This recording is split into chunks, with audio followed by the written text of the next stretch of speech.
भाई मैंने सोचा था डेली कंटेंट डालना शुरू करूँगा, पर कुछ ना कुछ प्रॉब्लम्स आ रही थी। उस वजह से मैं सोच रहा था कि कल शुरू करेंगे, पर कल कभी आता नहीं है। तो मैं थोड़ा सा छूट गया। एक्चुअली एक्सीडेंट हुआ था, तो मैंने सोचा क्या पता कल हो ना हो, तो आज से ही शुरू करते हैं। और कल से ही मेरी एग्ज़ाम है और मैं ऐसी ही गंभीर हालत में अपनी एग्ज़ाम देने जाने वाला हूँ। वीडियो की फर्स्ट क्लिप स्टार्ट करती ही नज़र लग चुकी है। ट्राइपॉड से फ़ोन गिर चुका है, एक स्क्रैच फ़ोन पे आ चुका है। देखते हैं आगे क्या होगा। पूरी किस्मत मेरा साथ ही नहीं छोड़ रही भाई, पता नहीं कब से। भाई 10वीं के बाद से जो लगना चालू हुआ है ना भाई, ख़त्म ही नहीं हो रहा, ख़त्म ही नहीं हो रहा। पता नहीं साला कौन नज़र लगा रहा है। इससे पॉजिटिव ने काला धागा ही बांधा है, तब भी कोई फ़र्क नहीं पड़ रहा। अभी मैं फर्स्ट ईयर में हूँ और मैं तुमको इसके पहले की जर्नी बताता हूँ क्या क्या हुआ मेरे साथ। तुम 10th या 12th में हो गए, तो कुछ टाइम बाद तुम्हारी बोर्ड्स एग्ज़ाम स्टार्ट होगी। तो तुमको इस वीडियो से समझेंगा कि क्या क्या तुमको नहीं करना है, जिससे तुम एक Tier 2 कॉलेज में ना फंसो। अगर तुम 12th में हो तो तुम JEE नीट, इफ़ महाराष्ट्र में हो तो CET देने वाले होगे, तो उससे पहले ये वीडियो देख के जाओ। तो भाई जैसे ही 10th के बोर्ड्स ख़त्म हुए, उसके बाद भाई और एकदम प्लस में चल रहा था। लाइक मैं इतना कॉन्फिडेंस आ गया था भाई, हर चीज़ में कोई चीज़ करने से डरता नहीं था। लुक्स में 10/10 हो गया था। Physical wise six pack abs भाई सब एकदम 10/10। फ्रेंड सर्कल बहुत सारे फ्रेंड्स बन गए थे, फिर फ्रेंड्स के साथ घूमना वगैरह। तो मेरे लाइफ में इतना परफेक्ट कैसे हो सकता है सब कुछ। फिर मेरा शुरू हुआ डाउनफॉल। भाई तूने डिप्रेशन के बारे में तो सुना होगा ना। पहले मुझे भी लगता था ये सब कुछ नहीं होता, ये सब झूठ है। फिर जब खुद पे भी थी तब पता चला इट्स रियल भाई। मुझे भी नहीं पता भाई ये कैसे हुआ, पर आई गॉन थ्रू डिप्रेशन का शिकार। ये कोई दिसंबर के अराउंड की बात थी। फिर उसके बाद से एकदम एनजाइटी शुरू हो गई डिप्रेशन में आने के बाद। फिर लाइक ऐसा लगता था कि मतलब आगे कुछ नहीं है, लाइफ ख़त्म हो गई। फिर स्ट्रेस एकदम भी कुछ हुआ भी नहीं था, इनकम का स्ट्रेस आता था। लाइक रात को सो नहीं पाता था। एक दो बार तो मैंने अकेले में रात को रो भी दिया। लाइक उस लेवल का मतलब एनजाइटी हो गई थी। फिर मैंने सोचना छोड़ दिया कि छोड़ो ये सब, मतलब काम पे फोकस करते हैं एंड लाइक। तो फिर से रेगुलर पढ़ाई करना शुरू कर दिया। स्ट्रेस तो रहता ही था लाइक, पर उसके साथ रेगुलर पढ़ाई करना शुरू कर दिया। तो तब लाइक पढ़ाई में मन भी नहीं लगता था, तभी भी पढ़ाई करनी ही थी, तो उसी ऐप से रेगुलरली लेक्चर देखना चालू। फिर सेल्फ स्टडीज़ शुरू हो गई थी मेरी एंड लाइक सब ठीक होने लग गया। ये बात किसी को पता भी नहीं थी, लाइक सिर्फ एक इंसान को बताई थी मैंने। घर वालों को नहीं बता सकते थे ये सब बातें, मतलब ऐसा सब कुछ हो रहा है एंड ऑल, क्योंकि कोई रीज़न नहीं था उस स्ट्रेस का एंड ऑल। फिर लाइक पढ़ाई तो हो चुकी थी, मुझे ऐसा लगता था बोर्ड्स वगैरह की। फिर लाइक जब पेपर स्टार्ट हुए, अच्छा पेपर नहीं जाता था and like literally maths paper में तो क्या हो गया था कि मैं जैसे ही पेपर में बैठा वही सब भूल गया मैं। लाइक मुझे एक डेफिनेशन नहीं याद थी, लाइक कुछ नहीं याद था मुझे। पेपर में बैठती मुझे लिटरली एमसीक्यूज़ नहीं आए थे। मैंने आगे वाले को एमसीक्यू पूछा, उसने मुझे बताया भी नहीं उस टाइम पे। लाइक वो पेपर में बैठते और मैं सिंपल सिंपल फार्मूले भूल गया था। पता नहीं, आई डोंट नो क्या हुआ था, बट फिर वो पेपर जैसे तैसे गए। और लाइक 12th में कम परसेंटेज आए एंड मैं तुमको बता रहा हूँ, अगर तुम्हें 60 से कम परसेंटेज आते हैं तो भाई तुम कुछ करने के लायक नहीं हो। लाइक मतलब कोई अच्छा कॉलेज में क्राइटेरिया रहता है मिनिमम 60% का। कोई भी कॉलेज में जाओ तो 60% का क्राइटेरिया रहता ही है कुछ भी करने जाओगे तुम। तो लाइक उससे तो ऊपर ही लाना। जैसे तैसे 12th के बोर्ड्स ख़त्म हुए, फिर मैंने सोचा अभी जो हुआ सो हुआ, इसको छोड़ो, एंट्रेंस एग्ज़ाम पे फोकस करते हैं। तो मैं JEE का फॉर्म भरा था सेकेंड अटैम्प्ट का। फर्स्ट अटैम्प्ट एक्चुअली मतलब फर्स्ट अटैम्प्ट 12th के पहले होता है। मतलब जब 12th के बोर्ड्स के पहले होता है तो तुम्हारा सिलेबस कंप्लीट नहीं हुआ रहता है, तो फर्स्ट अटैम्प्ट देने का कोई फ़ायदा नहीं है, क्योंकि तुमने कुछ पढ़ा ही नहीं होगा इतनी जल्दी। तो मैंने सेकेंड अटैम्प्ट का फॉर्म भरा था। तो सेकेंड अटैम्प्ट में मैं बैठा एंड लाइक मैंने पेपर देखा। मुझे नहीं पता था कि इस टाइप से पेपर आते हैं मतलब फॉर्मेट वगैरह वो सब मुझे नहीं पता था। लाइक मैं अपना पढ़ के गया था, जो JEE के क्वेश्चंस प्रिपेयर करके गया था। एंड JEE का फॉर्मेट ये है कि 3 घंटे का पेपर रहेगा, 3 सब्जेक्ट का पेपर रहेगा। तुमको 20 क्वेश्चन MCQ आएंगे एंड 5 क्वेश्चन सब्जेक्टिव आएंगे। लाइक मतलब तुमको सॉल्व करके point two point same answer लिखना है। मतलब वो सेम आंसर करेक्ट आना चाहिए। वो 5 क्वेश्चन को सॉल्व करना है और बाकी MCQ। तो लाइक ये एक स्कैम है। तुम लोग स्कैम मतलब ये एक ट्रिक है, समझ लो कि अगर तुम अपने 10th में टॉपर नहीं हो, 12th में टॉपर नहीं हो, या फिर तुमको सॉल्व करना नहीं आता, अगर मतलब तुम लैग करते हो बीच में, तो भाई वो पेपर तुम्हारा बिल्कुल नहीं निकलेगा। एक्सपीरियंस के लिए सिर्फ तुम्हारे पैसे वेस्ट होंगे। लाइक मैंने पेपर का फॉर्म इसलिए भरा था कि मेरे पेरेंट्स ने कहा था कि एक्सपीरियंस आता है, पता चलता है किस टाइप का पेपर आता है। मेरे दोस्त वगैरह बोल रहे थे कि एक बार एक्सपीरियंस के लिए दे के देख। मुझे नहीं पता था कि ऐसा रहता है। फिर पेपर में जब मैं बैठा था मुझे पता चला। भाई वो, क्योंकि जो टॉपर बच्चा रहेगा वो तो वो वाले क्वेश्चन, वो 5 क्वेश्चन सॉल्व करेगा ही। एंड तुम सिर्फ MCQ दे के आ जाओगे और बाकी छोड़ दोगे, क्योंकि माइनस मार्किंग भी होती है। तो भाई जो ऑर्डिनरी बच्चे हैं उनका निकलना तो मुश्किल है। एंड मैं तुमको एक चीज़ बताता हूँ, जैसे ही मैं पेपर से मतलब हमारा 3 घंटे का पेपर खत्म हुआ, और सारे PC एक साथ शट डाउन हो जाते हैं। तो जैसे ही PC सब लोग खड़े हुए, ये सबके मुँह ना ऐसे नीचे लटके हुए थे भाई। सब नीचे देख रहे थे और सब ऐसे खड़े हुए, गंदा सा मुँह करके, मतलब उदास सा मुँह करके। एंड मैं जिस रूम में बैठा था, लाइक वहाँ पे 200-300 बच्चे होंगे, कितने उससे ज़्यादा होंगे शायद। तो 200-300 बच्चे होंगे वहाँ पे। बहुत बड़ा रूम था, वो हॉल था। वहाँ पे लाइक वो फोटोजेनिक मोमेंट था भाई। मतलब सब खड़े हुए और सबके मुँह नीचे है। लाइक किसी का मतलब पेपर अच्छा नहीं गया, सब आपने मतलब ट्रायल बेसिस पे आए थे शायद। तो ऐसा सीन था वो, क्योंकि मैं पढ़ के तो JEE के लेवल का गया नहीं था कि मैं वो 5 क्वेश्चन भी सॉल्व कर दूँ। लाइक अब मुझे स्पेसिफिकली याद नहीं, पर JEE में कैसा होता है कि तुमको मैथ्स पोर्शन करने के लिए कुछ टाइम मिलता है, फिर कुछ टाइम बाद तुमको अदर 2 सेक्शन करने के लिए बाकी टाइम मिलता है। तो ऐसा कुछ सिस्टम होता है उसमें। अभी मुझे स्पेसिफिकली याद नहीं, तुम लोग पढ़ लेना। फिर उसके बाद मुझे देनी थी CET की एग्ज़ाम। लाइक मैंने CET का फॉर्म भरा था, एज मैं महाराष्ट्र से हूँ। तो एक्चुअली मैंने 2 CET का फॉर्म भरा था। एक इंजीनियरिंग की CET होती है, एंड लाइक दूसरी CET जो BCA BBA उसके लिए रहती है, जो एक कॉमर्स वाले देते हैं। तो लाइक मैंने दोनों का फॉर्म भरा था। तो फिर लाइक मैंने उसके लिए भी अच्छे से प्रिपेयर किया। एंड एक्चुअली हमारे सेशन में क्या हुआ था, जो एग्ज़ामिनेशन थी लाइक 25 दिन पहले हुई थी। जो टाइम तुमको मिलता है 12 बोर्ड से लेके CET तक, लाइक हर साल उस टाइम ड्यूरेशन से हमारी एग्ज़ाम 25 दिन पहले थी। लाइक मैंने उसमें सिलेबस में मतलब मेरा कवर कर लिया था अच्छे से, कुछ बैकलॉग वगैरह नहीं था। एंड लाइक सब परफेक्ट हो गया था, ऐसा मुझे लग रहा था। भाई फिर आया CET के पेपर का दिन। मैं अपने सारे डॉक्यूमेंट्स, मतलब CET की जो शीट रहती है, अपना आधार कार्ड, लाइक वो सब डॉक्यूमेंट्स लेके मतलब सेंटर पे पहुंचा। तो भाई जैसे ही पेपर स्टार्ट हुआ भाई, मैं तो एकदम खुश हो गया। लाइक इतना इजी पेपर आया था, मतलब मैं अच्छे से सॉल्व कर पा रहा था पेपर। एंड मुझे जो जो मतलब नहीं आ रहे थे मैं उसको छोड़ दे रहा था, जो जो फटाफट आ रहे थे एकदम लाइक फट फट फट फट टिक हो जा रहे थे मेरे से आंसर। मुझे मतलब जो मैंने पढ़ा था लाइक वही आंसर आ रहे थे, ऐसा हो गया था। मतलब मैं एक एक क्वेश्चन पढ़ के। तो CET में क्या होता है कि तुमको 2 सेक्शन मतलब पहले करने होते हैं, फिर मैथ्स का सेक्शन होता है लास्ट, जो तुमको 1 घंटे में करना रहता है। एंड तुमको 1.5 घंटे में फिजिक्स एंड केमिस्ट्री सॉल्व करना होता है। तो लाइक फिजिक्स और केमिस्ट्री में सॉल्व कर रहा था, जो जो नहीं आ रहा था मैं छोड़ दे रहा था, एंड जो जो आ रहा था मैं फटाफट टिक कर रहा था। तो लाइक फिर 1.5 घंटे होते ही मैथ्स का सेक्शन स्टार्ट हो गया। एंड मुझे ये बात नहीं पता थी एप्लीकेशन फॉर्म के पीछे जो इंस्ट्रक्शन होता है, लाइक मैंने उसको नहीं पढ़ा था।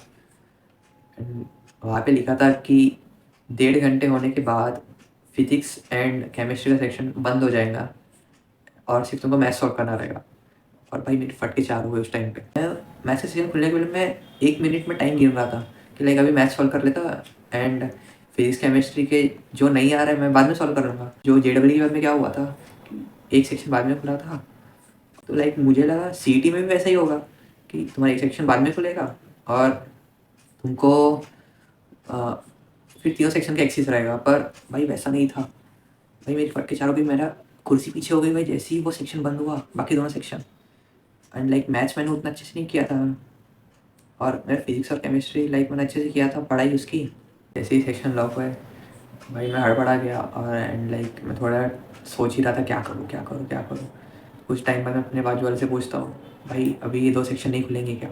तो भाई वो मुंडी लाता है नहीं करके। मैंने उसको फिर से पूछा, भाई अब कुछ नहीं हो सकता क्या? वो बोले नहीं हो सकता। तो भाई फिर मैंने बोला अब कुछ फ़ायदा नहीं है, बोला जो हो गया अब क्या कर सकते। मैथ्स सॉल्व करने बैठा, फिर मैथ्स में मैंने रिस्क नहीं लिया भाई, मतलब लाइन टू लाइन हर क्वेश्चन सॉल्व कर रहा था। एंड सीईटी में माइनस मार्किंग नहीं होती, नेगेटिव मार्किंग नहीं होती। तो तुम अगर सारे सॉल्व करते हो, तो अगर तुमने तुक्के ही मारे तो अगर वो गलती से राइट हो गया तो तुम्हारे चांदी चांदी है भाई, अगर राइट हो गया तो तुम सब सॉल्व करो, उसमें वैसा है, छोड़ने का कोई सवाल नहीं। फिर मैंने मैथ्स के सेक्शन में लगाई भाई, जो जो क्वेश्चन में नहीं आ रहे थे एलिमिनेशन मेथड, फिर भाई सारे सारे सॉल्व किए एलिमिनेशन मेथड से, जो जो नहीं आ रहे थे, क्योंकि मैथ्स में थोड़ा कच्चा था और मैं फिजिक्स और केमिस्ट्री के भरोसा आया था। मैथ्स का सेक्शन सॉल्व होते ही भाई मैं बैठा हूँ, क्योंकि मैथ्स में जल्दी क्यों हो गया था, क्योंकि मैंने मैथ्स के लिए उतना प्रिपेयर नहीं किया था, फिजिक्स और केमिस्ट्री के लिए ज़्यादा प्रिपेयर किया था। तो मैथ्स मेरा एलिमिनेशन मेथड वगैरह वो सब लगा के भाई जल्दी जल्दी सॉल्व हो गया। फिर भाई मैं बैठा हूँ वहीं पे सीट पे भाई, और प्रे कर रहा हूँ भाई। मैंने बोला लाइट चली जाए, बोला भगवान को भाई लाइट चली जाए भाई, वो ऊपर जो सर्वर बॉक्स रहता है भाई वो जल जाए, बोला भाई कुछ ना कुछ सोच रहा था भाई मैं क्या करूँ, बोला क्या करूँ। भाई पेपर ख़त्म हुआ एंड कुछ टाइम मैं बाहर रुका, फिर मेरे पेरेंट्स आए एंड मुझे पूछते भाई पेपर कैसा गया, और मैंने उनको बोला लाइक एक गड़बड़ हो गई है, बोला। भाई सब पेरेंट्स दोनों शॉक, क्या हो गया है क्या हो गया, पेपर जमा नहीं गया तुझे, वो सब। मैंने बोला जम तो रहा था पर पेपर छूट गया मेरा। छूट कैसे गया? क्योंकि सीटी में छूटने का चांस नहीं रहता है कि तुम कुछ भी टिक कर सकते हो तुम, तो छूट कैसे गया बोले।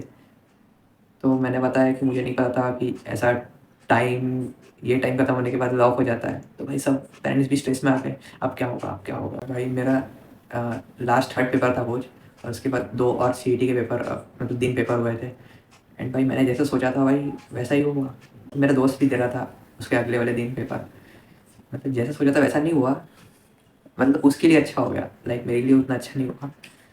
अ, वो पेपर में हो गया, लोग तो स्कैम बोल रहे हैं, उनसे गलती हो गई कुछ, लाइक मैं तो ऐसा बोलूँगा कि कुछ क्वेश्चंस के आंसर रॉन्ग हो गए थे, मतलब क्वेश्चन कुछ और दिया था, ऑप्शन कुछ और थे, तुम टिक कर रहे हो तो कुछ और ऑप्शन आ रहा है, लाइक वैसा सब कुछ हो गया था। तो लास्ट के जो 2 पेपर हुए, 2 दिन, लास्ट के जो 2 दिन पेपर हुए, तो वो उन्होंने पेपर रिपीट लिए। मतलब पेपर होने के बाद तुमने पेपर दे दिया, फिर उसके बाद फिर से पेपर हुए उनके। और भाई मैं रिग्रेट कर रहा था, भाई मेरा पेपर नहीं हुआ, मेरा पेपर वापस फिर से क्यों नहीं हुआ, मेरा पेपर छूट गया था तो मुझे मेरा पेपर में क्यों गलती नहीं निकली। लाइक यूट्यूब पे जो टीचर्स थे, लाइक उन्होंने वीडियो वगैरह बनाई कि ऐसा है वैसा है, फिर से पेपर लो स्टूडेंट्स के। फिर आई वॉज डेड भाई, क्योंकि बोर्ड से ही मार्क्स कम आए, JEE भी ऐसा ऐसा गया एंड CET भी फिर ऐसा गया। फिर भाई मैंने CET में याद है 2 भरे थे, एक कॉमर्स वाला का CET भी भरा था। फिर भाई वो पेपर आया CET का, उसके लिए मैं उतना सीरियस नहीं था वो पेपर के लिए, क्योंकि लाइक मुझे वो फील्ड में नहीं जाना था शायद। मैंने मेरे दोस्त के कहने पे फॉर्म भर दिया था दूसरे वाले CET का। सो फिर वो CET के लिए मैं 2 दिन पहले पढ़ाई करना चालू किया, मतलब कुछ दिन बाद ही था वो पेपर, 4 दिन बाद था शायद। तो मैंने 2 दिन बाद पढ़ाई करना चालू किया भाई, वो सेंटर में गया, पेपर में बैठा भाई, फिर से भाई इतना इजी पेपर। भाई मैंने बोला क्या है ये, फालतू के सवाल आ रहे हैं। भाई स्पेस एक्स का फाउंडर कौन है? Elon Musk. अरे भाई फालतू के सवाल आ रहे भाई। फिर मैंने बोला भाई ये पेपर तो अच्छा गया भाई, इसके थ्रू कोई अच्छा वाले मिल जाए तो भाई सही हो जाएगा। फिर पता चला भाई उस पेपर में भी फक हो गया, लाइक उस पेपर में भी गलतियाँ थी, जैसे CET के लास्ट 2 पेपर में हुई थी। ऑप्शन कुछ टिक कर रहे हैं, कुछ और आ रहे हैं, कुछ क्वेश्चंस के ऑप्शन नहीं दिए थे, लाइक वो सब गलतियाँ थी। तो फिर भाई मेरे फैमिली की तरफ से, लाइक मतलब मेरी तरफ से वगैरह, कि हमको मालूम था कि मतलब मुझे ज़्यादा मार्क्स नहीं आने वाले, तो कॉलेज ढूँढना वगैरह चालू हो गया था। एंड इधर-उधर से फ़ोन वगैरह आ रहे थे कि यहाँ से कॉलेज ले लो, वहाँ से कॉलेज ले लो। तो भाई अगर तुमको ऐसे कोई फ़ोन आते हैं तो भाई बिल्कुल मत उठाओ। इस ज़माने में कोई किसी की मदद नहीं करता, तो कोई तुम्हारे सामने से मदद क्यों करेगा आके? सीधी-सी बात है। सबका कुछ ना कुछ प्रॉफिट रहता है। तो भाई कोई कॉलेज तुमको आगे से अप्रोच कर रहा है तो भाई मत ही जाओ वो कॉलेज में। तो भाई टॉप कॉलेज को भी सामने से अप्रोच नहीं करते भाई। मुझे भी एक कॉलेज की तरफ से फ़ोन आया था कि अगर तुमको लग रहा है कि तुमको सीटी में अच्छे मार्क्स नहीं आएंगे तो हम कुछ ऐसी ट्रिक लगाएंगे जिससे तुमको सीटी के थ्रू हमारा कॉलेज लग जाएगा। तो लाइक हमारी उन्होंने मुझे पहले बोला कि हम सीटी सेल से बात कर रहे हैं और तुमको कॉलेज डिसीजन लेने में हम मदद करेंगे, लाइक वो सब। फिर एंड मैं तो थोड़ा डरा सहमा सा था कि भाई अब नहीं लगता कॉलेज वो सब। तो एक मैंने बोला हाँ हाँ ठीक है, कैसा है, क्या करना है। तो उन्होंने बोला कि तुम अपनी 10th की मार्कशीट लेके हमारे यहाँ पे सबमिट कर दो। तुम्हारे 10th के मार्कशीट में कुछ कोड होता है जो हम स्कैन करेंगे, उसके लिए तुमको 2-3 दिन लगेंगे। एंड फिर हम कुछ करेंगे ऊपर से सिस्टम से एंड तुम्हारा कॉलेज मतलब तुमको सीटी से थ्रू ये कॉलेज लग जाएगा। तो उन्होंने हमको कुछ ऐसा बोला। और भाई ये क्लियर स्कैम है तो तुम ऐसी किसी की बातों में मत आना। फिर भाई मैं चला गया था वहाँ पे उनके कॉलेज में। मैं कॉलेज का नाम नहीं लूँगा, ले भी सकता हूँ फिर कभी। तो भाई फिर मैं वहाँ पे कॉलेज में चला गया। थोड़ा सा भंगार सा कॉलेज लगा मुझे, देखने में इतना खास नहीं लगा। जाते ही इंप्रेशन डाउन हो गया। एंड फिर मेरी लाइक मेरी हमने वहाँ से उनसे बात की, उन्होंने कुछ हमको रुका के रखा था एंड सब। फिर हमने उनसे बात की तो लाइक फिर वो लोग बोले कि 1 महीना तुमको रुकना पड़ेगा। बोले 1 महीना तुम्हारी 10th की मार्कशीट हमारे पास रहेंगी। एंड मुझे नहीं पता था कि 10th की मार्कशीट इतना कोई यूज़ होता है। लाइक मुझे लगता था 10th की मार्कशीट से कोई क्या ही कर लेगा। तो मेरी दीदी का वहाँ पे दिमाग चला, मैं अपनी दीदी के साथ गया था उनके कॉलेज में। तो फिर उन्होंने बोला कि 1 महीना लगेंगे। तो दीदी ने बोल दिया कि नहीं रुक जाओ, हमको पेरेंट्स से पूछना वगैरह पड़ेगा। तो फिर हम ऐसे बहाना वहाना कुछ दे के वहाँ से निकल गए। फिर भाई मुझे पता चला कि वो मार्कशीट रख लेते एंड तुमको एडमिशन के टाइम पे मार्कशीट की रिक्वायरमेंट रहती, फिर वो देते नहीं एंड वो सब ऑल। तो भाई स्कैम वैम था ऐसा कुछ। तो हम दोस्त लोग बैठ के कॉलेज वगैरह की बात कर रहे थे। एंड बात बात में मेरे दोस्त ने मुझे बताया कि लाइक उसने कंसल्टिंग वगैरह की है कि उसके मार्क्स के अकॉर्डिंग कौन सा कॉलेज अच्छा मिल सकता है। फिर उसने 1-2 कॉलेज के नाम बताया एंड उसमें से एक कॉलेज जो था वो मुझे लगा कि ऐसा ये वाला कॉलेज भी एग्जिस्ट करता है क्या। फिर मैंने उसके बारे में थोड़ा सर्च वगैरह किया था। फिर अगले दिन मुझे इंस्टा पे उसकी ऐड आई तो कि एडमिशन्स ओपन है एंड अप्लाई कर सकते हो। तो मैंने इंस्टा के थ्रू अप्लाई कर दिया। उनकी तरफ से मुझे कॉल आया कि हमारा यहाँ पे तुमको यहाँ पे आके पेपर देना पड़ेगा एंड इंटरव्यू राउंड होगा। फिर ऐसा है कॉलेज के बारे में इंफॉर्मेशन वगैरह दी उन लोगों ने। तो लाइक मुझे अच्छा लगा कि मतलब कॉलेज एंड कोर्स अच्छा लगा तो मैंने उनको हाँ कर दिया। फिर नेक्स्ट डे जिस दोस्त के थ्रू मुझे पता चला था मैंने उसका ही फॉर्म भर दिया एंड फिर उसको भी कॉलेज के रिगार्डिंग कॉल वगैरह आया। फिर उसने भी सोचा कि हम दोनों ने सोचा कि हम साथ में मिलके जाएंगे और पेपर वगैरह दे के आएंगे, फिर देखते रिजल्ट क्या आएगा। तो एंड फिर हम दोनों गए, पेरेंट्स वगैरह से डिस्कस किया एंड उन लोगों ने भी हाँ कर दिया कि कॉलेज अच्छा है तो तुम लोग चले जाओ, पेपर वगैरह दे के आओ। फिर हम लोग एक दिन पहले गए थे, उस दिन हम लोगों ने थोड़ा सा घूम वगैरह लिया। फिर रात को होटल वगैरह में सो के फिर सुबह उठ के हम पेपर देने गए। फिर वहाँ पे एक एप्टीट्यूड टेस्ट हुआ एंड फिर सेकंड इंटरव्यू राउंड हुआ। और कुछ टाइम बाद हमको मेल आया कि we are selected, so joining date वगैरह वो सब आ गई। के बाद हम उसी दिन नागपुर रिटर्न आ गए। एंड फिर कुछ टाइम बाद हमने फ़ीस वगैरह पेड कर दी। एंड तब हमको उतना आइडिया नहीं था कि मतलब मुंबई में रहना ज़्यादा एक्सपेंसिव है कॉलेज से। फिर हमको उतना आइडिया नहीं था कि मुंबई में रहने वगैरह का कैसे है। हमने सोचा कोई हॉस्टल मिल जाएगा एंड या फिर रेंट पे रहेंगे तो भी उतना एक्सपेंसिव नहीं होगा। पर हमको नहीं पता था कि सीएसटी के पास का एरिया कुछ ज़्यादा ही एक्सपेंसिव है। और हम लोग थोड़ा चिल थे कि मिल जाएगा, रह लेंगे। इन शॉर्ट रहने वगैरह कुछ सोचा नहीं था। एंड 1 हफ्ते का टाइम था तो हमने 1 हफ्ते में फ़ीस वगैरह पेड कर दी। फिर 1 हफ्ते बाद कुछ दिनों बाद मैं फिर से एक बार मुंबई गया, मतलब जगह देखने के लिए कि हम कहाँ पे रह सकते हैं। तो कुछ हॉस्टल वगैरह देखे, फिर कुछ प्रॉपर्टी मतलब रूम वगैरह देखे कि जहाँ पे रह सकते हैं। एंड पता चला कि कुछ ज़्यादा ही एक्सपेंसिव एरिया है। सो फिर वहाँ पे मतलब सब एकदम महंगा था। रेंट के एक बेड के मतलब 15-15 20-20 हज़ार ऐसे थे। सो मैं उस टाइम पे 8-9 प्रॉपर्टी देख के आ गया था वापस। एंड इस टाइम पे कॉलेज शुरू होने को 3 महीने वगैरह बचे थे कि 3 महीने में तुम लोग ढूँढ लो एंड फिर उसके बाद 3 महीने बाद कॉलेज वगैरह शुरू होगा। और इसके बीच में जो सीईटी थी बीसीए वाली, उसका एक बार फिर से पेपर हुआ था एंड मैं चिल था कि कॉलेज तो मिल गया है अभी, तो कॉलेज तो हो गया तो फिर डबल सीईटी क्यों देने की। तो फिर मैंने वो वाली सीईटी नहीं दी एंड ये वाले कॉलेज के भरोसे बैठा था। कुछ टाइम बाद मेरा दोस्त गया वहाँ पे देखने के लिए प्रॉपर्टीज़ वगैरह एंड उसने जो प्रॉपर्टी फाइनलाइज की वो कुछ ज़्यादा ही एक्सपेंसिव थी एंड अगर उसका और कॉलेज की फ़ीस कैलकुलेट करें तो 10 लाख रुपए पड़ रहा था 3 साल का बीएससी के लिए। सो मेरे पेरेंट्स ने मुझे मना कर दिया कि बीएससी के लिए इतना मतलब पैसा खर्च करना अभी से वर्थ इट नहीं है, तो तू अभी यहाँ का ही कॉलेज ले ले। फिर मैंने यहाँ के कॉलेज के लिए कुछ कॉलेज ट्राई किए, फिर वही बैरियर आ रहा था कि जो डबल सीईटी एग्ज़ाम हुई थी लाइक वो भी मैंने नहीं दी एंड पहली सीईटी में उसमें हर सब्जेक्ट 3 सब्जेक्ट के फिर 50-50 क्वेश्चन होते हैं एंड मैंने केमिस्ट्री एंड फिजिक्स सब्जेक्ट था उसमें 50 में से 100 में से 50 क्वेश्चन सॉल्व किए थे।